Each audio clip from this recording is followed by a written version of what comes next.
안녕하십니까. 금요 스페셜 건강한 의사의 최수루입니다. 안녕하세요. 치의학 박사 정유미입니다. 네, 오늘은 금요 스페셜 건강한 의사에서 치과 치료에 관한 궁금증과 여러 가지 이야기들을 상세하게 알아보는 시간을 갖는데요. 지금부터 치아 건강에 대한 일반적인 상식부터 임플란트, 치아 규정에 대한 전반적인 이야기가 준비되어 있습니다. 1시간 동안 여러분들과 함께 힘차게 달려가 볼 거니까요. 여러분들도 함께 해주시기 바라겠습니다. 네, 그럼 도움 말씀을 주실 두 분의 원장님 화면으로 먼저 만나보시죠.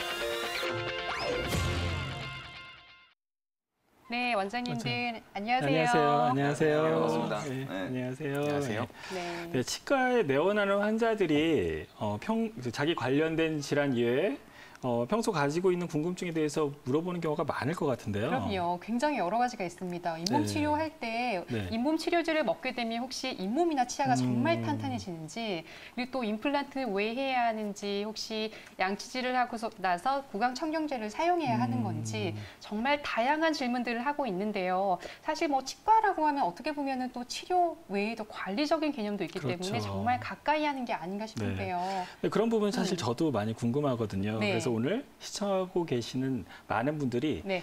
궁금증을 해소할 수 있는 시간이 되었으면 좋겠습니다. 네, 박사님께서 혹시 최근에 치과에 가신 적이 있나요? 혹시 어떤 일 저는 때문에 주기적으로 하셨을까요? 이제 스케일링을 하러 가고 있고요. 네네네. 예. 그래서 뭐 이제 치아가 건강이 중요하니까 네. 예, 주기적인 검진을 받고 있긴 하지만 네, 예, 그래도 얼마에 이제 한 번 정도? 저 받고 있어요? 6개월이나 한 1년에 한 번 정도 오, 가고 예, 잘 있거든요. 받고 계시네요. 근데 갈 때마다 좀 무서운 건 사실이에요. 네, 맞습니다. 네, 그럼 오늘 치과 질환에 대해서 섹션으로 나눠서 좀 알아보도록 하겠는데요. 네. 전 세대를 아울러 가장 많이 이제 치료를 하는 충치 치료와 신경 치료에 네. 대해서 먼저 이야기를 해보면 좋겠습니다. 네. 유준규 원장님, 간혹 충치 치료 후에 치아가 오히려 더 시리다, 아프다 이렇게 말씀하시는 분들이 있거든요. 어떻게 된 건가요? 보통 치과는 이렇게 아파야 오시는 분들이 아직도 많죠. 네. 아까 정기적으로 가신다고 말씀을 하셨는데 네. 사실 그런 분들보다는 이렇게 아파야 오신 분들이 아직도 많은 것 네. 같아요. 그래서 왜 시리고 아플까? 이제 그거에 대해서 좀 알아보고 될 것 같은데 그러려면 일단 치아의 구조부터 알아야지 거기에 대한 설명이 좀 쉬울 것 같습니다. 치아의 구조를 보시면은 치아가 우리 몸에서 제일 단단한 건 아시죠? 네. 네. 뼈보다도 더 단단하고 그걸로 이제 반백년을 이제 식사를 하게 되는데 맨 바깥에 있는 게 범낭질입니다. 가장 단단한 거죠. 갑옷같이 저희를 치아를 지켜주고 있는 거고 그거가 이제 벗겨지게 되면 그 밑에는 상아질이라고 해서 그거보다는 좀 연한 조직에 저 상아질에는 이렇게 미세한 구멍들이 있어요. 상아쇄골이나 이제 미세한 구멍들이 있어서 그 구멍을 통해서 저 안에 보이는 빨간 거 보이시죠? 저게 이제 신경과 혈관이 있는 치수라는 조직인데 거기에 어떤 자극을 주게 됩니다. 그러면서 저 밖에 있는 범낭질이 깨지면서 아니면 거기가 뭔가 금이 가거나 파절되면서부터는 이제는 뭔가 시린 느낌을 오게 되죠. 그러면서 이제 내 치아에 뭔가 이상이 생기는 게 아닌가. 이런 느낌을 가지시게 되는 거고 그 밑에 보면 어쨌든 나무에도 이렇게 뿌리가 있듯이 저희 치아에도 이제 치근이라는 이제 뿌리가 있습니다. 그 뿌리는 치조골이라는 저 뼈 안에 딱 이렇게 묻혀 있고 가장 다른 점은 저 치주인대라고 할 거예요. 인대 아시죠? 네. 우리 몸에도 인대가 되게 많잖아요. 저 인대가 어떤 식사하거나 뭔가 부딪힐 때 쿠션 작용을 해주는 아주 중요한 인대라고 보시면 될 것 같습니다. 네. 자, 그러면은 왜 시릴까요? 아까 설명드렸다시피 저 범낭질이 없어지면서부터 이제 시작입니다. 네. 치아는 뭐 노화로 인해서 그렇게 될 수도 있고 어떤 사고로 인해서 그렇게 될 수도 있지만 밖을 감싸주는 어떤 갑옷 같은 범낭질이 깨지거나 문제가 생기면서부터 이제 시작이 됩니다. 그 중에 원인이 하나가 이제 충치일 텐데요. 충치의 단계를 좀 한번 살펴보겠습니다.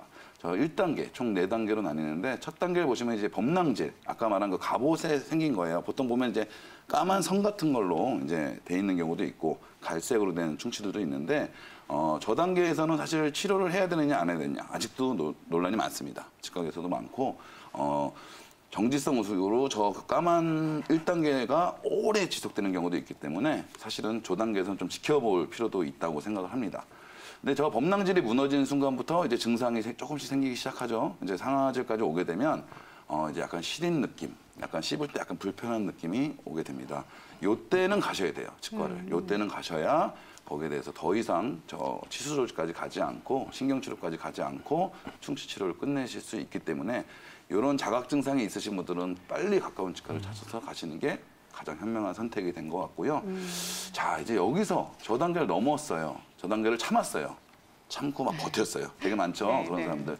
그러면은 그렇게 되면 이제 저 안에 있는 신경 조직까지 이제 충치에 세균이 들어가게 돼서 감염이 되는 순간부터는 지옥을 맛보게 되는 거죠. 이제 네. 정말 그 충치로 인해서 이제 치수염, 신경염증이라는 걸 한번 경험해 보신 시청자분들은 아시겠지만 정말 사람이 5대 고통 중에 하나잖아요. 치통이. 네, 예, 정말 참을 수 있는 통증이 아닙니다. 그래서 저렇게까지 되시기 전에 보통은 빨리 가셔서 치료를 하시는 게 가장 좋고요. 이미 저기까지 가셨다면 이제 신경치료를 통해서 빨리 아프지 않게 하고 보초치료까지 진행을 하시는 걸 추천드리고 그런데요. 저 3단계가 아닌 신경까지 갔는데도 참으시는 분들도 있어요. 대단하신 네. 분들입니다. 이분들은 정말 대단하신 분들이고 그분들이 거기서 참았다. 그러면 이제 신경이 서서히 죽어가요. 죽어가면서 이제 신경도 어쩌면 세포잖아요. 그 세포가 부패되기 시작합니다. 그러면서 뿌리 쪽으로 쭉 내려가면서 뿌리 쪽에 염증을 만들게 되죠. 자, 2단계까지 오면은 신경치료를 해도 살릴 가능성이 50% 미만이 됩니다. 그러면은 치아를 뽑아야 되는 경우도 많이 발생할 수밖에 없기 때문에 가급적이면 저 4단계까지는 가지 않으시는 것을 추천드리고 저기까지 가신 분들은 정말 참을성이 대단한 분이라고 생각합니다. 네. 저는. 네. 네, 유정균 원장님께서 네. 충치의 4단계에 대해서 아주 친절하게 잘 네. 설명을 해주셨는데요. 이주영 원장님, 그럼 충치가 저희 육안으로 봤을 때 치아에 약간 거뭇거뭇한 게 그 충치라고 봐야 되나요? 환자분께서 육안으로 봤을 때도 까맣게 보인다면 이미 어느 정도 충치가 진행된 병소일 가능성이 높습니다. 그러나 이제 표면이 매끄럽고 단단한 경우에는 아까 말씀하셨던 것처럼 충치가 진행되다가 멈춘 정지성 병소일 수 있으므로 치과에 내원하셔서 정확한 진단을 받아보시는 것이 좋습니다. 네. 이렇게 해서 뭐 충치에 대해서 이제 자세하게 알아보긴 했는데요. 이제 또 그 다음에 또 시린 증세를 유발하는 여러 가지 원인들이 있긴 합니다. 뭐 네. 잇몸 질환이라든지 이런 것들이 있기 때문에 또 저희가 치과라고 생각하면 제일 먼저 생각하는 게 스케일링이잖아요. 네, 맞습니다. 박사님께서도 뭐 6개월에 한 번, 1년에 한 번 정도 스케일링 하신다고 했는데 네. 사실 뭐 보통 환자분들이 얘기할 때 양치질 정말 잘하는데 스케일링 해야 하나요? 이런 거 많이 네, 저도 질문하시는데 하루에 한 7번 이상 하는 것 같아요. 7번이요? 네, 그래도 아, 이제 네네. 가면은 이제 뭔가 할 게 있어요. 많이 나오더라고요. 네. 네. 네, 박사님, 왜 저희가 이렇게 뭐 양치질을 하는데도 불구하고 스케일링을 해야 하는 걸까요? 보통 양치로 제거할 수 있는 거는 입안에 그 식사를 한 후에 어떤 치태, 음식물 잔사 이제 이런 것들을 제거하는 게 이제 이솔질로 하는 거죠. 네. 근데 아무리 꼼꼼하게 뭐 7번을 하신다 그러는데 네. 진짜 이상해요. 하는지는 모르겠습니다만 우리가 좀 이상하네. 닳지 않았을까요? 네, 좀 4번 정도만 하셔도 될 것 네 같은데. 번. 예, 그래서 7번까지는 좀 오버오신 것 같은데. 네, 그래도 그 치태 잔사를 제거하는 거, 네. 그거는까지는 이솔질로 어느 정도 됩니다. 근데 아무리 꼼꼼하게 닦더라도 네. 치아의 아까 설명드렸지만 구조를 보면서 치아와 그 잇몸 사이에 공간이 있어요. 그 속으로 100% 그걸 못 들어가게 하는 거는 거의 불가능하다 보시면 됩니다. 그러면 아무래도 그 음식물 잔사가 남게 되면 저희가 이제 보통 음식물 쓰레기 버릴 때 오래되면 어떻게 돼요? 딱딱해지죠. 네, 그렇죠. 네, 그게 이제 입안에서 딱딱해지게 된 게 바로 이제 치석입니다. 이 치석이 되는 순간부터는 사실 이솔질로 제거는 거의 불가능하다 보시면 되고요. 그래서 최소한 6개월 또는 1년에 한 번씩은 스케일링을 하는 걸 추천하는 이유가 바로 이 치석은 제거해야 되기 때문에 그래서 네. 추천을 드리는 겁니다. 네, 또 하나 이제 고민이 이제 입냄새잖아요. 겉으로는 너무 네. 멋지고 예쁘신데 가까이 가서 얘기하려고 그러니까 입냄새가 나서 네, 네. 약간 이제 꺼려지는 경우가 있는데 네. 입냄새가 나는 원인은 뭔가요? 구취의 원인은 굉장히 다양합니다. 네. 결국 구취는 이제 황화합물 때문에 나타나는데요. 구강 내에서는 설태라든지 이제 치석 그리고 그에 따른 치주 질환 네. 때문으로 볼 수 있겠고요. 구강 외적으로 살펴보면 뭐 소화기 질환이라든지 편도 결석, 편도염, 부비동염 그런 것들을 좀 들어볼 수 있겠고 또 이제 폐암이나 간경화가 있는 경우에도 이렇게 구취가 나타날 수 있다고 합니다. 이러한 경우에는 양치만으로 입냄새를 제거할 수는 없겠죠. 이러한 구취를 막기 위해서 제가 몇 가지 방법을 좀 알려드리면 먼저 이제 혀 세정기라든지 치실, 치간 칫솔을 이용하셔서 구강 위생 관리에 힘써 주셔야 하겠고요. 그리고 이제 구취를 유발하는 음식들이 있습니다. 네. 뭐 양파라든지 마늘 이런 것들은 특히나 이제 황화물을 형성해서 구취를 유발하기 때문에 이런 음식들은 피해 주시는 것이 좋고요. 구강 양치액을 사용하시는 것도 좀 도움이 되겠습니다. 만약에 전신적인 질환이 원인이라면 그 질환에 대한 치료가 우선시 되어야겠죠. 네. 네. 이렇게 뭐 구강 질환과 관련한 여러 가지도 있긴 하지만 네. 전신 질환도 관련 있기도 하고 뭐 생활 습관, 음식물 이런 거랑도 관련 있다라고 하니까 입냄새는 정말 잘 지켜서 하시는 게 그렇죠. 좋을 것 같습니다. 박사님은 뭐 하루에 7번 정도 양치질 하니까 냄새가 제가 옆에서 맡아도 거의 안 나시더라고요. 본인이 어떻게 알겠습니까? 보통 이제 주변 분들이 입냄새 난다라고 네. 해가지고 입냄새 치료 받으러 오시는 분들이 많은데 그렇다고 이제 스케일링 6개월에 한 번 정도 받는다고 했는데 그 정도 주기가 좋은 건지 한번 알아보도록 할 건데요. 네. 어떤가요? 6개월에 한 번 정도 적당한 시기인가요? 뭐 사람에 따라 다르겠죠. 네. 근데 제가 이제 좀 알기 쉽게 설명을 드리면 저는 3, 6, 9라는 게임은 아니고 3, 6, 12. 네네. 3개월, 6개월, 12개월. 아. 크게 보면 저는 이렇게 세 예, 가지 예. 분류로 나눕니다. 그래서 12개월마다 한 번씩 하셔야 되는 분들, 건강보험 혜택 받을 수 있으니까 1년에 한 번 받으시는 분들. 네. 보통 이제 20, 30대. 만 18세부터 이제 가능하잖아요. 그때부터 해서 보통 이제 30대까지. 젊은 때는 보통 이제 치석들이 껴도 치아가 워낙 건강하기 때문에 뭐 특별한 원인이 있지 않으면은 1년에 한 번 정도만 받으셔도 상관은 없습니다. 다만 이제 장년층이 돼가면서 최순 원장님 장년이시죠 이제 40대 노년입니다. 40대, 노년입니다. 40대가 되면서부터는 이제는 6개월에 한 번씩 오는 걸 정확하게 잘하고 계신 네, 겁니다. 그래서 6개월에 한 번. 6개월에 한 번씩을 추천을 드립니다. 네. 근데 사람의 나이와 상관없이 특별히 잇몸이 되게 안 좋으신 분들 있어요. 예. 치아가 많이 흔들리시고 풍치기로 많이 이제 넘어가시는 분들. 네. 이런 분들은 사실 3개월에 한 번씩 오셔서 잇몸 치료 받으시고 스케일링도 같이 받으시는 것을 네네네. 추천을 드립니다. 네. 스케일링뿐만 아니라 혓바닥 청결은 어떻게 또 중요한가요? 네, 칫솔을 사용하셔서 혀의 뒤쪽부터 앞쪽으로 3, 4회 정도 쓸어 내려주시면 되는데요. 혀를 닦는 용도로 나온 혀 세정기를 이용하는 것도 한 방법이 되겠습니다. 간혹 이제 혀를 닦을 때 구역질이 난다는 이유로 좀 힘들어하시는 분들이 있는데요. 그럴 때는 1, 2초 정도 호흡을 멈추고 혀를 닦아주시면 도움이 됩니다. 네, 이렇게 아무래도 입냄새라든지 양치질법에 대해서 굉장히 박사님도 관심이 많으신 것 같긴 한데요. 사람들을 많이 만나게 예, 되니까. 그렇죠. 아무래도 상담하거나 할 때 냄새가 네, 나게 되면 첫 그렇죠. 인상이 좀 맞습니다. 안 좋아질 수도 있고 맞습니다. 또 굉장히 불청결해 보인다든지 괜히 그럼요. 그럴 수가 있거든요. 네. 그러다 보니까 이제 아무래도 이런 양치질법에 대한 거 굉장히 중요한 것 같긴 한데 양치질 하실 때 혹시 입을 헹구실 때 차가운 물이나 미지근한 물 어떤 걸로 주로 헹구세요? 한 번도 생각을 안 해봤는데요. 아, 네. 이가 시리지는 않으신가 봐요. 네, 별로 안. 네. 예. 혹시 왜냐하면 주변에서는 양치질을 할 때 좀 차가운 물로 헹궜을 때 좀 유독 이가 시리다는 분들이 있으세요. 그래서 이 부분도 좀 짚고 넘어가야 될 것 같은데 양치질 할 때 이 시린 거 왜 그런 걸까요? 자, 시리다는 거에 대한 정확한 어떤 네. 분석이 좀 필요한데요. 네. 시리다는 거는 그 치아가 되게 민감해졌다는 얘기입니다. 되게 이렇게 뭔가 힘을 많이 받았던지. 예를 들어서 네네. 우리 28개의 치아들이 다 같이 골고루 일해야 되는데 몇 개의 치아만 사용하시는 분들 있죠. 부정결이 있거나 네네네. 뭐 치아가 적거나 그래서 어떤 무리가 되게 되면 일단 첫 번째로 치아가 표현하는 방법이 시리다는 겁니다.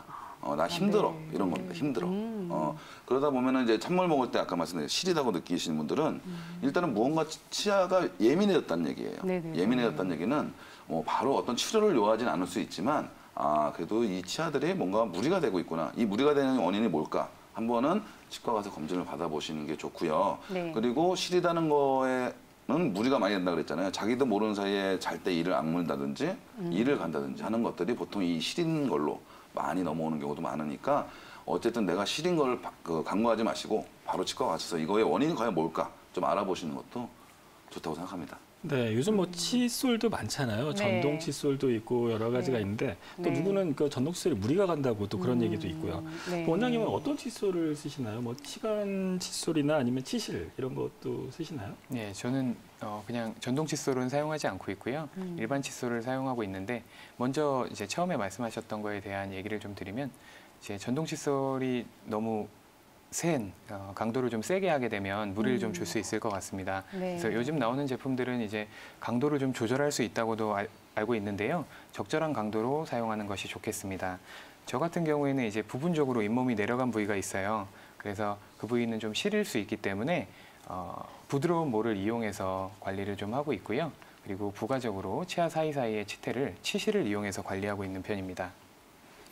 네. 그렇다고 하면 뭐 칫솔모도 또 여러 가지가 있잖아요. 뭐 또 굵기부터 시작해서 네. 강도, 뭐 디자인 이런 것까지 굉장히 다양한데 어떤 걸 골라야 아마 연령대별이라든지 상태에 따라 좀 다를 것 같긴 한데 그래서 네. 좀 자세하게 알아보면 좋을 네. 것 같은데요. 유정균 원장님, 네. 뭐 칫솔에 대해서 어떤 게 좋다 이런 기준이 있을까요?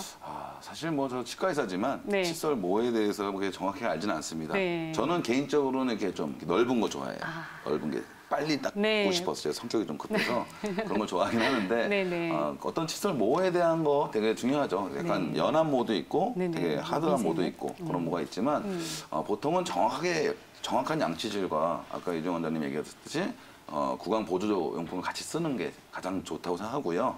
네. 근데 또 아까 말한 3개월마다 오셔야 되는 잇몸 질환자분들 그분들한테는 사실은 좀 특별한 모가 필요한 것 같습니다. 그분들한테는 좀 센 모보다는 네. 좀 얇은 모로 잇몸 구석구석 들어갈 수 있게 해주는 그런 양치법이 좀 필요하기 때문에 그런 분들한테는 좀 센 모보다는 좀 부드러운 모를 좀 추천하는 편입니다. 네. 어렸을 때부터 뭐 초등학교 때 네. 치아 칫솔질에 대해서 배우면서 네. 3분 동안 하라는 거를 배웠잖아요. 333 선생님들께서 법칙? 예, 네. 말씀하셨는데 네. 왜 3분 동안 해야 되나요, 원장님?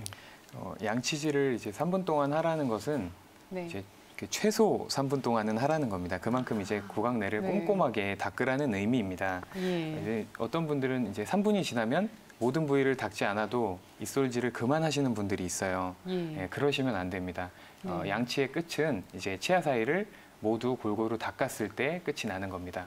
네. 그거 꼭 명심하셨으면 좋겠습니다. 뭐 사실 치과 의사가 권장하는 양치질 방법에 따라서 하다 보면은 사실 3분이 부족해요. 아, 근데 이제 뭐 전동 칫솔이라든지 뭐 미국 치과 의사 협회에서는 네. 2분 정도 권장하는 경우도 있긴 한데 사실 꼼꼼하게 양치질 하다 보면 거의 치과 의사 선생님들은 좀 꼼꼼하게 양치질 하시는 분들은 3분 이상 하시는 것 같긴 합니다. 네. 유정균 원장님은 좀 네. 빨리 하시는 네.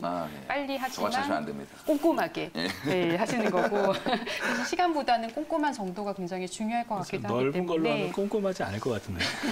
꼭 그렇게 네. 그런 편견을 가지실 필요 없어요. 맞아요. 네. 그리고 또 이제 양치질 얘기가 나와서 그런데 우리가 보면 예전에 아침에 일어나면 이런 동요도 있잖아요. 네. 등근해가 떴습니다. 네. 자리에 일어나서 제일 먼저 아침에 양치질을 한다. 이런 네. 얘기들을 많이 하긴 하는데 아침에 일어나자마자 양치질하는 게 좋은 건가요? 왜 그렇게 되는 건가요? 일단 아침에 일어나면 텁텁하잖아요. 네.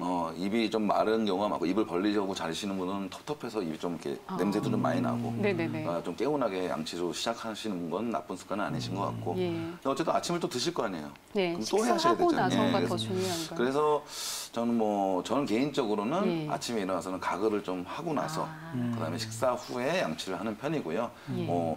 양치를 2번 하신다고 해서 뭐 큰일 나시는 거 아니니까 뭐 그렇게 네네네. 하셔도 전혀 상관은 없으실 것 같습니다. 네. 또 양치할 때 피가 나시는 분도 있어요. 네. 근데 이제 그런 경우는 좀 이게 중단을 하고 좀 지혈을 해야 되는지 어떤가요? 양치할 때 피가 나시는 분들은 치과에 굉장히 많이 오시죠. 네. 양치할 때 피가 자주 난다면 이제 잇몸에 염증이 있는 경우가 많습니다. 피가 난다고 양치를 소홀히 하시는 분들이 있는데요. 그렇게 되시면 이제 잇몸 질환이 더욱더 진행이 돼서 나중엔 치아가 흔들리고 결국 치아를 발치해야 되는 상황까지 오게 될 수 있습니다. 양치할 때 피가 나시는 분들은 3개월 혹은 6개월 같이 주기적으로 치과에 내원하셔서 스케일링과 더불어 잇몸 관리를 받으시는 것이 좋습니다. 네, 이렇게 양치질을 할 때 피가 나시는 분들은 그럼 잇몸 질환이나 뭐 치주염 이런 것들이 있기 때문에 치과에서는 구체적으로 어떤 치료를 좀 하게 되는 건가요? 일단은 이제 잇몸 염증은 단계가 좀 나뉘는데요. 치은염에서 점점 더 심해지면 치주염까지 이제 뼈까지 녹게 되는 그런 상황이 발생하는데 네. 일단 치은염 정도의 수준에서는 스케일링만으로 어느 정도 해결이 가능합니다. 그러나 이제 그게 단계가 조금 더 진행이 돼서 잇몸 뼈에까지 염증이 진행이 되고 있는 경우에는 이제 스케일링과 더불어 이제 잇몸 안쪽에 있는 치태와 치석을 제거하는 부가적인 좀 시술이 좀 필요합니다. 아, 네, 그러다 보니까 아무래도 잇몸에서 피가 나거나 냄새가 나거나 붓는 거 이런 증세가 굉장히 중요한 이런 네. 포인트가 되는 것 같습니다. 자, 그리고 식사 후에 꼭 이쑤시개를 사용하는 분들이 있습니다. 아무래도 음식물이 낀 걸 빼주는 게 좋을 것 네. 같긴 한데 이 습관이 사실은 안 좋다는 거 알고는 계실 것 같은데 보기가 안 좋죠. 아재 같고. 네, 유종균 원장님 정확하게 이 이쑤시개 사용하는 거 왜 안 좋은 건지 아니면 뭐 사용해도 되는 건지 좀 알려주실까요? 저도 어렸을 때요. 그 영화 같은 데 보면 이쑤시개 멋있게 하잖아요. 되게 네. 멋있어 보여서 예. 이쑤시개를 이렇게 물고 있거나 뭐 이제 이런 걸 좀 네네. 멋으로 생각하는 적도 있었는데 사실은 안 좋다는 건 이제는 저희 대한민국 국민이시라면 네. 이제 덴탈 IQ가 많이 높아지셨기 때문에 네. 이쑤시개가 좀 치간 사이를 좀 넓힐 수도 있고 치은이 네. 자극돼서 안 좋을 수 있다. 이 정도 상식은 다 알고 계실 거라 생각을 합니다. 근데 이쑤시개라는 거는 일단은 나무고 좀 두께가 있잖아요. 네. 거기를 이제 하게 되면 아무래도 그 치아 사이에 힘을 주게 되죠. 힘을 주게 되면서 이 간격을 좀 벌리는 경우가 있습니다. 사실 그래서 치아에 안 좋은 영향을 주고 또 아무래도 뾰족하잖아요. 그러다 네. 찌르면 또 피가 또 나고 아플 텐데 그런 것보다는 요즘은 치실과 여러 가지 구강 보조용품이 많이 나와 있기 때문에 치실을 사용하는 걸 많이 권장을 하고요. 네. 치간 칫솔 같은 걸로 좀 잇몸 질환이 있으신 분들은 그 사이를 깨끗이 청소하는 것을 추천하는 편입니다. 네, 두 분의 치과 원장님께서 이제 치과에 대한 궁금증에 대해서 아주 잘 설명을 해주셨는데요. 네. 저는 사실 치과 치료 중에서 가장 두려운 게 그러니까 신경 치료라고 들으면 되게 두렵더라고요. 네네네. 아플 것 같기도 하고 받아보신 소리도 적은 그렇고. 없으시죠? 저는 아직 안 받아봤습니다. 근데 네. 얘기를 들어보면 되게 그렇고 네. 또 지인들이 받았다는 얘기 들어보면 네. 아팠다 이런 얘기 많이 하는데 혹시 신경 치료 안 하고 그냥 떼우면 어떻게 되나요, 원장님?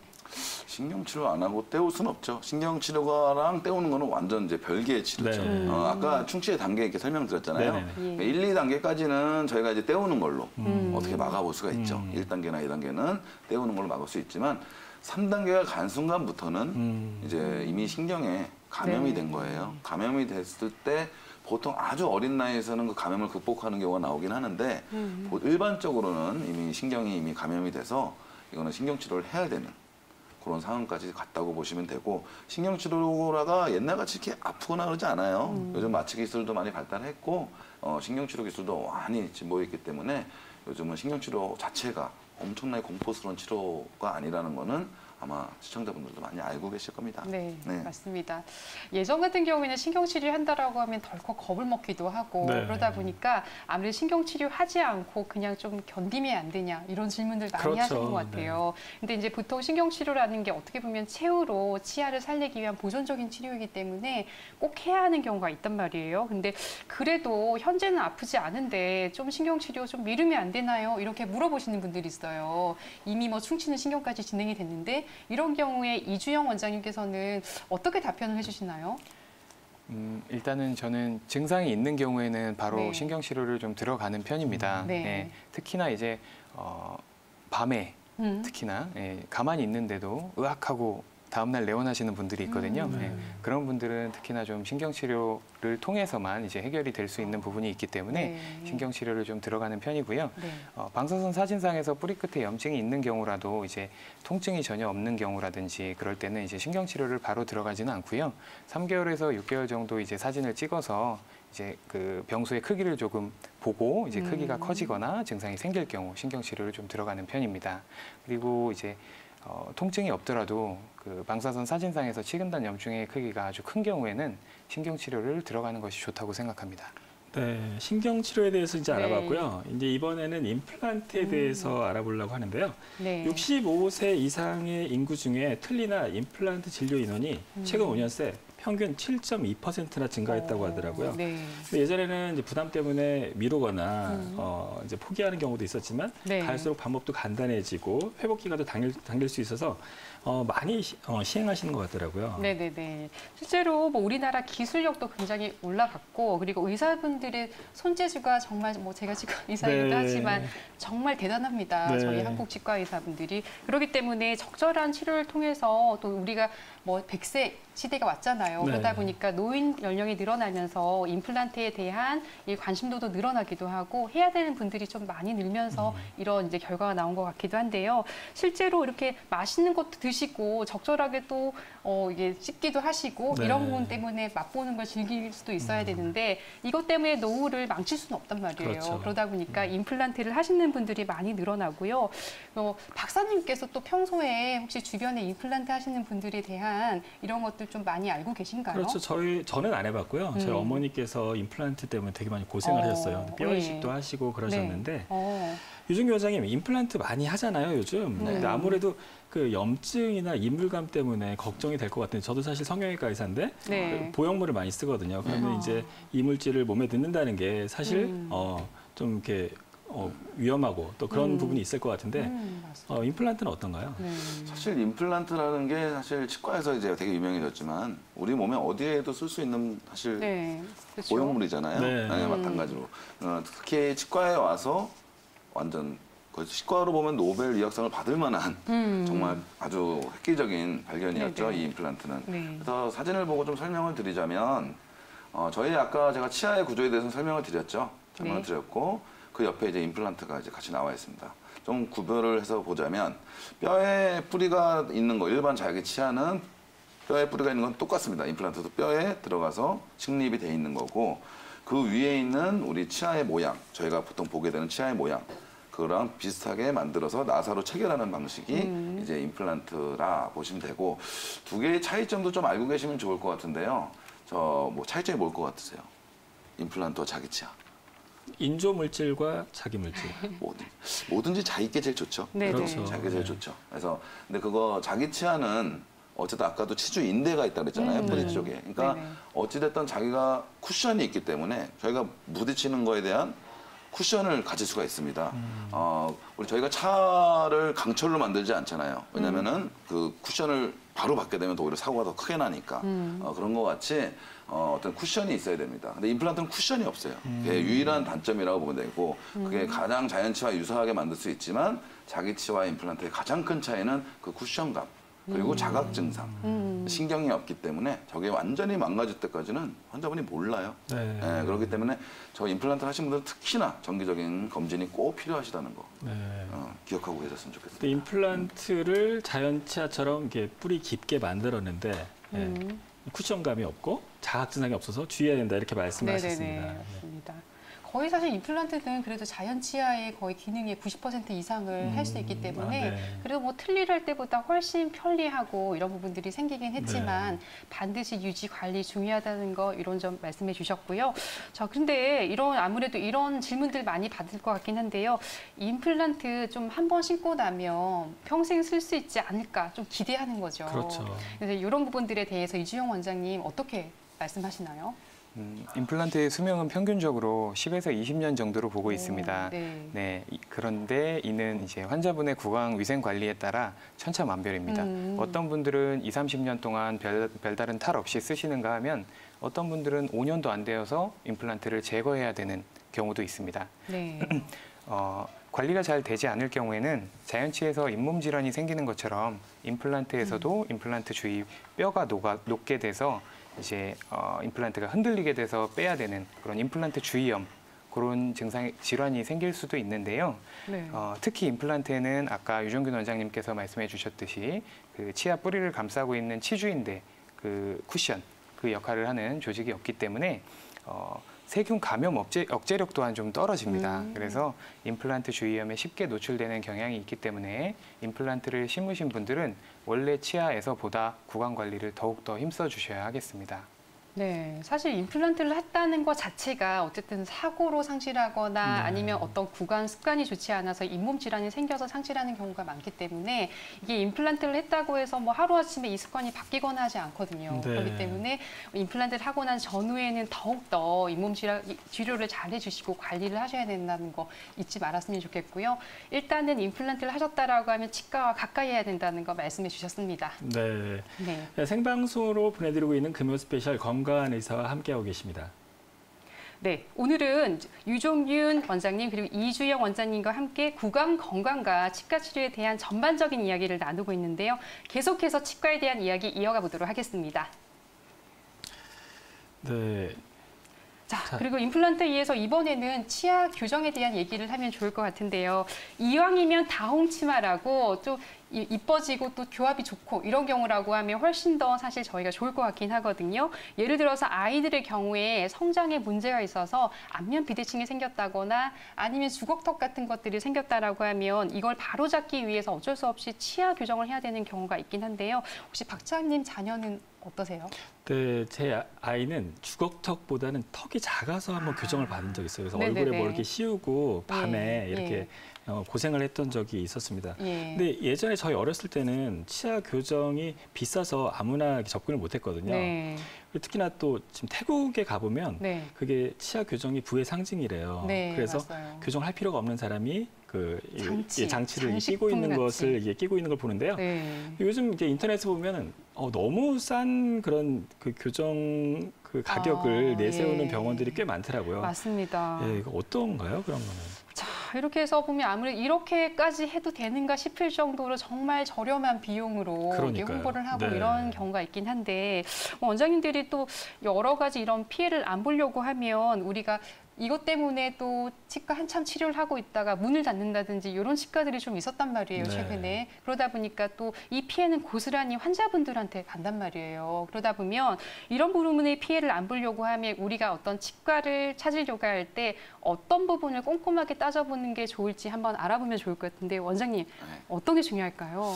글쎄요, 참 안 좋은 일이죠. 네. 더군다나 이게 만약에 일반적인 치료면은 다른 치과 가서 받을 수도 있겠지만 사실 교정 치료 같은 거는 2년에서 3년이라는 기간을 한 치과에서 꾸준히 받아야 되는 네. 치료잖아요. 네네. 근데 거기에 대해 치과가 없어지게 되면 갑자기 갈 곳을 잃게 되는 미아 같은 환자분이 생기시는 네, 거죠. 맞습니다.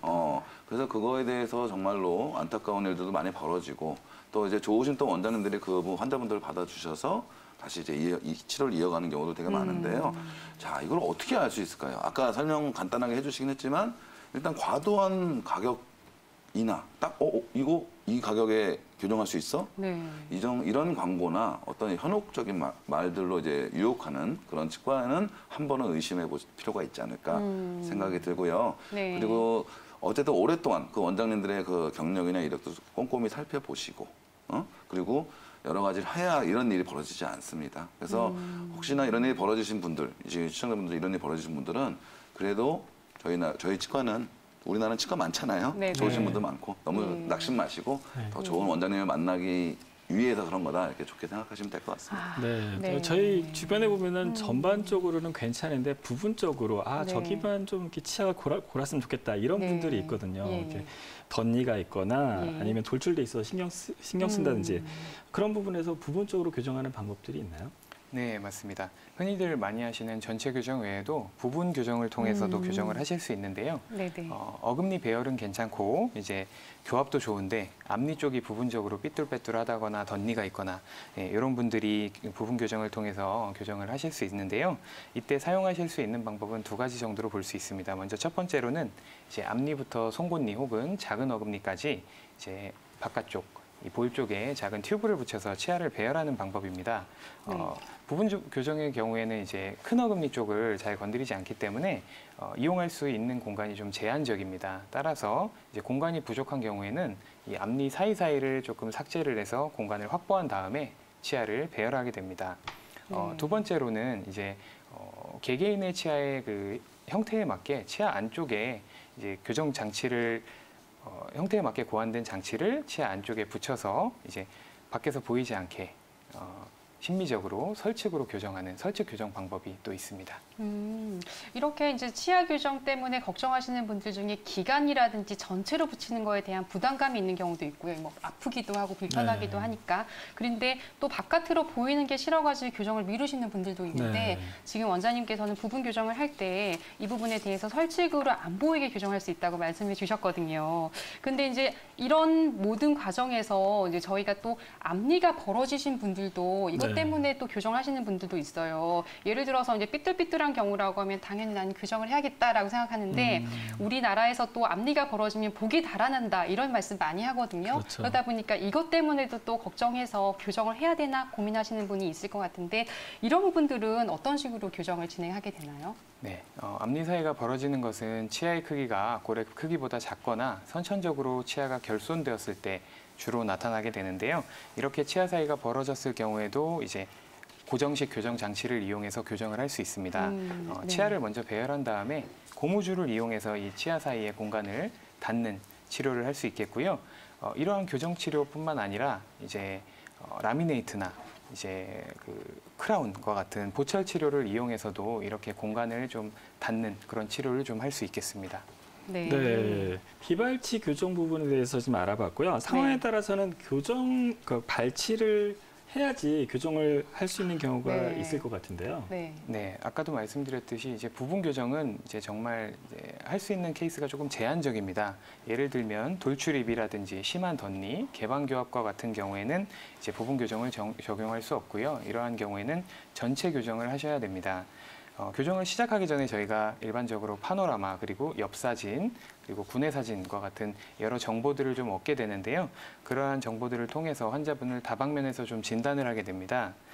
이때 위턱과 아래턱의 관계라든지 앞니의 각도라든지 그리고 이제 공간 부족 정도 등을 검토해서 이제 환자가 발치를 해야 될지 안 해야 될지를 결정하게 됩니다. 공간 부족이 아주 심한 경우라든지 이제 앞니가 앞쪽으로 심하게 뻗어진 경우 등은 이제 발치가 필요할 수 있습니다.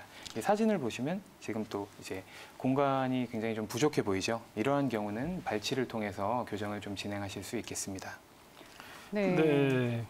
아무래도 그러면 이제 또 치과 검진을 할 때 뭐 지나칠 수 없는 얼굴 방사선 사진에 대해서도 좀 알아보긴 해야 할 것 같은데요.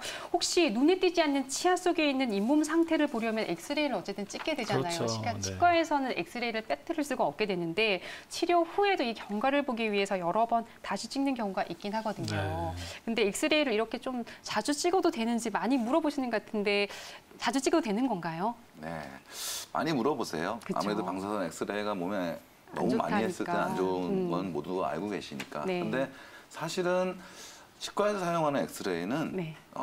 사실은 그 메디칼 쪽 병원에 가서 검진 받으시는 그 엑스레이에 비해서도 아주 작은 양입니다. 아주 작은 양이기 때문에 사실은 뭐 매일 와서 찍는 것만 아니시면 네. 몇 개월에 한 번씩 검진할 때 찍으시는 거는 전혀 거기에 대해서 문제가 없다는 거는 알고 계셨으면 좋겠고요. 네. 다만 이제 임신을 하셨거나 그랬을 때 그거에 대해서는 아무래도 뭔가 피해가 있을 수 있기 때문에 그런 분들은 좀 조심을 하셔야겠죠. 예. 또 보통 이제 엑스레이를 찍을 때 저희가 납복 같은 걸 입고 촬영을 하기 때문에 네. 이런 부분들에 대한 이런 좀 걱정을 좀 덜 하셔도 될 것 같긴 네. 합니다. 자, 그리고 또 아무래도 방송에 노출되거나 아니면 또 사회생활 하시는 분들 중에 치아가 좀 누렇게 변색됐다라고 하면 또 이거 부분에 대해서 또 치료를 원하시는 분들이 있는데 아무래도 음식 습관이라든지 나이가 들수록 나타나는 이런 변색을 어쩔 수 없이 피할 수밖에 없을 것 같긴 한데요. 뭐 원장님들께서도 뭐 치아 이렇게 색 같은 거 관리를 좀 하고 계신가요, 평소에? 일단 저는 조금 하고 있는 편입니다. 네네. 예. 지금 하얗신데. 저는 평소에 이제 치아 그 변색을 일으킬 수 있는 차라든지 커피 이런 것들은 조금 피하고 있는 편이고요. 네. 개인적으로 좀 카레를 좋아하는데 카레를 먹으면 굉장히 치아 변색이 빨리 옵니다. 굉장히 네. 노래해지기 때문에 카레와 같은 음식 좋아하니까 또 안 먹을 수는 없잖아요. 예. 그런 음식을 먹고 난 다음에는 바로 양치질을 좀 하는 편입니다. 네네네. 네, 그래도 뭐 어른들이 생각할 때 누런니가 확니가 튼튼한 거야 이렇게 말씀을 하신단 말이에요. 하지만 또 최근에는 누런니를 가지고 있는 분들은 왠지 또 이제 좀 그럼요. 깔끔하지 않거나 그럼요. 이런 인상이 네. 보일 수가 있기 때문에 아무래도 뭐 이거에 따른 치료 방법이 있을 것 같긴 한데 어떤가요, 원장님? 누런이가 튼튼하다. 네, 확니가 제가 볼 튼튼하다. 때는 근데 연석국 예. 같은 데서 이렇게 누런이로 나오는 사람들이 보통 이제 건강하거나 이런 사람들이 그런 경우가 많잖아요. 네. 사실 누런이가 튼튼하다. 전혀 근거 없겠죠. 네. 사실은 누렇다는 거는 양치도 잘 안 했을 가능성. 물론 선천적 황치도 있긴 합니다. 네. 그러신 분들은 뭐 어쩔 수가 없겠지만 대부분 하얀 치아를 갖고 있는 게 정상인데 누렇다는 것은 아무래도 구강 관리를 덜 하지 않았나. 네. 그거는 사실은 건강한 거나 튼튼한 거는 아니시고요. 지금은 이제 그 누런이를 하얗게 만들 수 있는 많은 방법들이 있기 때문에 사실은 이럴 때는 더욱더 양치질 열심히 하시고 치과에 방문하셔서 조금 건강하고 하얀 치아를 가지시는 게 웃을 때도 이쁘시고 치아 건강에도 좋지 않을까 생각됩니다. 단순 백치라는 말도 있잖아요. 네. 붉은 입술에 하얀 치아. 이게 정말 사실은 이렇게 뭐 예쁘고 또 이런 거를 얘기하는 게 아닌가 싶어요. 네. 치과에서 미백 치료 많이 하는데요. 또 어떤 분들은 또 이가 시리더라 또 이렇게 말씀을 하시는 분들이 있더라고요. 마치 막 충치 치료 받은 것처럼. 이런 어떤 경우인가요? 미백 치료 후에 한 67% 정도에서 이가 시린 증상이 나타난다고 알려져 있는데요. 보통 이러한 이제 이가 시린 증상은 가역적인 치수염 상태, 즉 시간이 지나면 자연적으로 소실되는 증상입니다. 예. 보통 2일 내로 증상이 소실이 되고요. 그러니까 크게 걱정하실 필요는 없지만 이제 충치가 있거나 금이 가 있는 경우에 이제 적절한 치료 없이 치아 미백을 시행하게 되면 증상이 꽤 클 수 있습니다. 따라서 이러한 경우에는 적절한 치료 후에 미백을 받으시는 것이 좋습니다. 또 요즘엔 사실 치아 mi백제가 워낙에 잘 되어 있어가지고 일반적으로는 시린 경우가 없다라고 생각하시면 되고요. 이제 뭐 보통 치아에 금이 갔거나 아니면 잇몸이 좀 패였거나 이런 경우에 주로 많이 시리신 것 같아요. 그런데 이제 치아 미백을 하시는 분들 중에 또 계속 할 수는 없기 때문에 몇 번 정도 하면 좋은지 좀 평균적으로 한 요 정도면 하얘지더라. 그리고 얼마 뒤에 다시 좀 색깔이 돌아온다 이런 기준치가 있을 것 같은데 어느 정도 되나요? 사실 워낙 다양하신 분들이 있잖아요. 식습관도 다 틀리시고. 그래서 사실 미백을 몇 회를 한다. 이거는 사실 정해져 있지는 않습니다. 근데 보통 치과에서 일반적인 사람들, 많이 놀아주신 분들은 한 4회까지를 맥시로 보고 있고요. 한 번만 하셔도 좋으신 분들은 한 번만 하셔도 되고. 그거는 이제 약간은 개인적으로 다 틀리기 때문에 저는 1회에서 4회 정도다 이렇게 말씀을 드릴 수가 있고 또 얼마 만에 다시 재색으로 돌아오냐. 그거는 또 그게 진짜 아까 이종원 원장님이 뭐 카레 좋아하신다. 저는 커피를 엄청 좋아하거든요. 그래서 커피를 좋아하시는 분들은 아무래도 색소가 있는 음식을 좋아하시는 분들은 아무래도 빨리 돌아올 수밖에 없겠죠. 특히나 제일 중요한 거는 미백 후 일주일입니다. 그 안에는 사실은 좀 조심하셔야 될 필요가 있고요. 색소 있는 거를 좀 금하셔야 그래도 좀 오랜 텀을 두고 미백을 하실 수 있지 않을까. 생각이 듭니다. 치과에서도 미백을 하지만 또 시중에서도 쉽게 또 미백제를 사서 많죠. 하시는 분들이 많잖아요. 차이점이 어떤 거가 있을까요? 예, 가장 큰 차이점은 농도인데요. 치과에서 사용하는 전문가 미백제 같은 경우에는 이제 15%의 고농도의 과산화수소를 사용하게 되는데 반면에 이제 자가 미백 용도로 시중에 판매하는 미백제는 3% 미만의 저농도 과산화수소를 사용하고 있습니다. 농도가 차이 나는 만큼 한번 이제 미백 치료를 했을 때 이제 나타나는 효과도 그만큼 차이가 나겠죠. 네. 그렇다고 하면 또 이제 가정에서 자가 미백을 하시는 분들이 좀 주의해야 될 사항이 있을 것 같은데 아무래도 이 전문가 미백 같은 경우에는 치과에서 하기 때문에 치과 전문가들의 이런 관찰하에서 저희가 하게 되는 건데 집에서는 아무래도 자기가 좀 뭐 제어를 하는 부분들이 있잖아요. 그러다 보니까 주의 사항들이 있을 것 같습니다. 원장님 어떤 것들 좀 주의해서 진행하면 좋을까요? 그렇죠. 치과에서 하는 거야 치과 의료진이 있고 거기에 대한 관리를 철저히 하고 그걸 지키기 때문에 사실 뭐 크게 사고가 나지는 않습니다. 물론 치과에서 하는 것도 뭔가 부주의한 걸로 이제 잇몸에 버닝이 일어나거나 이런 경우도 간혹 있긴 한데 사실 자가미백은 저희가 의사들이 따라다니면서 볼 수가 있는 게 아니고 또 그만큼 안전한 농도를 줬기 때문에 사실 크게 문제가 되는 경우는 많지 않습니다. 근데 간혹 가다가 이거 미백제 이거 끼시고 주무시는 분들도 있어요. 그러면은 아무리 작은 농도라도 오랫동안 자극이 되기 때문에 치아에 좋은 영향을 주지 않습니다. 그래서 정해진 시간 그거를 꼭 지키셨으면 좋겠고 그거 하는 기간 동안에는 그래도 긴장하시고 자가 미백을 해주셔야 된다고 생각합니다. 그리고 또 담배 또 많이 피시고요. 그다음에 커피, 탄산음료, 요즘 또 와인도 많이 드시잖아요. 네, 맞습니다. 그런 거 많이 드시면 착색이 좀 많이 될 것 같은데 어떤가요? 화이트 와인. 네, 맞습니다. 말씀해 주신 대로 와인이나 커피에 들어있는 그 떫은 맛을 유발하는 타닌이라는 성분이 이 치아 착색을 좀 많이 일으키는데요. 치아 변색을 막기 위해서 이런 흡연, 커피, 탄산음료 등을 피하는 것이 좋겠지만 정말 쉽지가 않죠. 이 중에 하나는 꼭 좋아하신단 말이죠. 그래서 좀 팁을 알려드리면 일단 아까 말씀드렸던 것처럼 카레를 먹거나 커피, 차 등을 마신 다음에는 이제 바로 양치를 좀 해주시는 것이 좋습니다. 그리고 이제 양치질을 매번 그걸 먹은 다음에 할 수는 없잖아요. 그럴 때는 물로 입을 헹궈 주시는 것이 또 도움이 됩니다. 그리고 뭐 예를 들면 커피를 마실 때는 이제 빨대를 사용해서 이제 드시면 이제 그 착색 성분이 치아에 직접적으로 닿지 않고 목구멍으로 넘어가기 때문에 이제 변색을 조금 덜 일으킬 수 있습니다. 사실 이준규 원장님이 더 담배, 커피 많이 하시지 않나요? 본인은 어떤 제일 좋아하는 거 세 개 여기서 적어놓으시면 그러니까 얘기 좀 해주시면 좋을 것 같은데. 그래도 그걸 참고 사는 거 스트레스 받는 게 전 더 안 좋다고 생각하거든요. 많이 드시고 네, 미백 그냥 받고 뭐 담배가 좋다고 얘기할 수도 없고 커피가 좋다고 얘기할 수도 없고 탄수화물이 좋다고 얘기할 수는 없지만 피할 수 없다면 그 이후에 관리를 잘 하시는 게 사실은 제일 좋다고 생각하고 저도 뭐 열심히 관리합니다. 네. 나름 제가 안 좋은 걸 좀 많이 좋아하기 때문에 저는 또 구강 관리를 열심히 하려고 노력하는 편은 있습니다.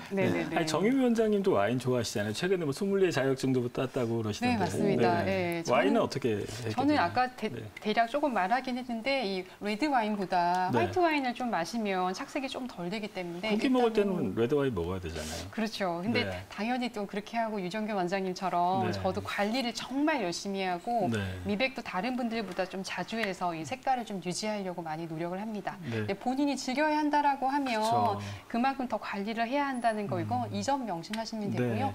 치과와 가까이 하시게 되면 이 모든 점들이 해결될 수 있으니까 너무 걱정하지 않으셔도 될 것 같습니다. 궁금한 점 몇 가지 더 여쭤보겠습니다. 네, 원장님, 그 껌을 씹으면 턱이 좀 네모내진다는 얘기도 많은데 어떤가요? 껌을 자주 오래 씹게 되면 우리가 이제 저작근이라고 씹는 근육이 있습니다. 그 근육이 발달하게 돼서 이제 외관상으로 사각턱처럼 보일 수가 있습니다. 이 부분인데요. 이 부분 근육이 발달해서 사각턱으로 보이게 될 수 있고 껌을 너무 자주 오래 씹게 되면 이제 사각턱이 될 뿐만 아니라 이제 턱 관절에도 좀 안 좋은 영향을 끼치니까 조금 자제를 하시는 것이 좋습니다. 네, 이렇게 말씀하는 거 보니까 이주임 원장님께서는 굉장히 V라인이세요. 아무래도 이제 껌을 잘 안 드시는 것 같아요. 딱딱한 거 전혀 안 드시는 거예요? 그렇네요. 저는 껌도 잘 안 먹고 그 마른 오징어도 잘 안 먹습니다. 정말 잘 관리하고 계시네요. 유동식만 드시는 거예요? 그 정도는 아니고요. 너무 질기거나 딱딱한 음식은 좀 피하는 편입니다. 아니, 잘게 잘라서 먹거나. 예. 그럼 이제 반면에 이제 유종균 원장님께서는 딱딱한 음식 좋아하실 것 같아요. 이게 아무리 견과류도 좀 좋아하실 것 같고 한데 이러다 보면 또 이가 아프기도 하고 또 턱도 넓어지고 할 수 있는 거잖아요. 나쁜 건 다 좋아하시는 거예요? 좀 좋은 아이콘이고 저는 나쁜 아이콘이 된 것 같네요. 뭔가 비교하기 위해서 저를 나오라고 하는 건 아닌데는 드는데 물론 딱딱한 거 안 좋죠. 딱딱한 게 치아에 안 좋을 수밖에 없는데 제가 눈을 강조하지만 좋은 걸 안 하고 사는 스트레스보다는 좋은 걸 하고 그거에 대한 관리를 하는 게 가장 좋다고 생각하고요. 아니 어떻게 이렇게 건어물 같은 거 맥주 한 잔에 또 이렇게 오징어 같은 거 먹고 살아야죠. 사실은 그걸 어떻게 안 먹고 삽니까? 그러려고 치아가 있는 건데. 근데 너무 과도하게 하거나 사실은 저는 그래요. 그 음식에 관한 것보다는 조금 습관적인 거가 더 나쁘다고 생각을 하는 편입니다. 네, 그럼 원장님. 자일리톨 껌은 어떤가요? 효과가 좀 있는 편인가요? 껌을 잘 안 드신다고 하니까. 그래도 저희 와이프가 자일리톨 껌을 굉장히 좋아해서 그것도 좀 많이 알아봤었는데요. 자일리톨도 당의 한 종류입니다. 이제 무설탕 껌인데 이제 다른 당들은 이제 세균이 대사를 통해서 에너지를 얻을 수 있어요. 그런데 자일리톨은 세균이 대사를 해도 에너지원을 얻을 수가 없습니다. 그래서 이제 충치 예방 효과가 있고요. 그리고 이러한 껌을 씹는 행위 자체가 침분비를 촉진해서 이제 충치 예방에 도움을 주기도 합니다. 네, 이렇게 해서 이제 저희가 또 치과에 대해서 계속 알아보다 보니까 턱관절에 대한 부분들도 또 생각을 해야 될 것 같은데 턱관절 치료를 사실 치과에서 한다는 거 알고 계셨나요? 알죠. 성형외과에서도 좀 약간 엮여 있습니다. 우선 이제 턱관절 치료는 치과에서 어떻게 진행하는지 이런 방법들에 대한 거 간단하게 좀 알려주실까요? 사실 턱관절은 치과랑 관련 없다 생각하시는 분들 되게 많을 것 같아요. 근데 사실 턱관절은 구강 아간면 이거든요. 저희가 보는 거는 여기 입만 보는 건 아니고요. 구강 아간면 여기에 관련된 거. 더더군다나 턱관절에서 위턱과 아래턱을 조절하는 기능이 있기 때문에 되게 중요합니다. 특히나 이제 전문적으로 구강내과에서 전문적으로 많이 보고 있긴 한데요. 보통 치과에 가셔도 가벼운 턱관절 질환은 치료받으실 수 있으니까 뭔가 안 좋으시면은 가까운 치과 찾아주셨으면 좋겠습니다. 네, 생방송으로 진행된 건강한 의사에서는 충치 치료와 신경 치료부터 그리고 임플란트 교정 치료에 대한 전반적인 치과에 대한 이야기를 다뤄봤습니다. 자, 저희가 오늘 준비한 소식은 바로 여기까지입니다. 네, 저희는 다음 이 시간 더 알찬 건강 주제로 찾아뵙겠습니다. 시청해주신 여러분 고맙습니다.